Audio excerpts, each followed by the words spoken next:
In elementary school, we're sort of introduced to solids and liquids and gases, and we understand those things or how to interact with them. But glass has this really alien behavior of being amorphous. How do you interact with something that's changing its behavior as you work with it? It's just really captivating to me.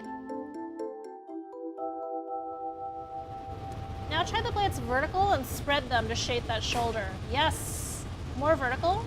I teach at the University of Wisconsin-Madison, and I teach glass in the art department. It's more exciting when it crashes, but.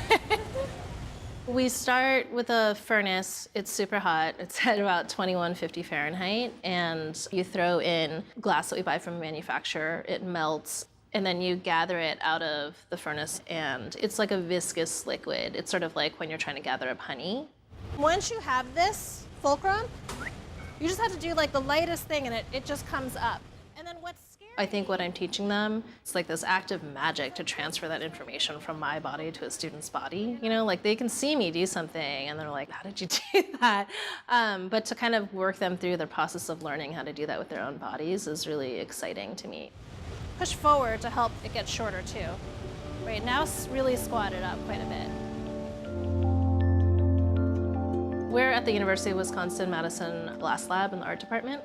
This is a really historically relevant glass program. It was founded by Harvey Littleton in 1962.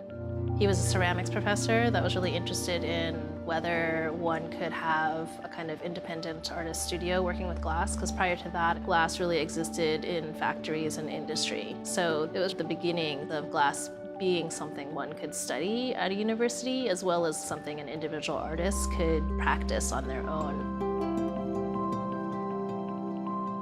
A lot of people get bit by the glass bug, is how people refer to it. Once you get into it, you kind of just don't stop. My artwork, it's just my filter on the world.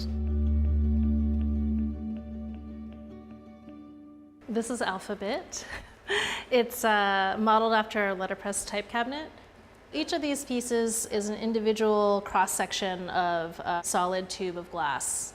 I'm gonna estimate just under 10,000 little pieces of glass type in here. And that's kind of in response to our relationship to our phones. We're constantly connected to them. So I'm taking the material from the smartphone, the glass, and trying to bring it back to our former relationship with physical typography.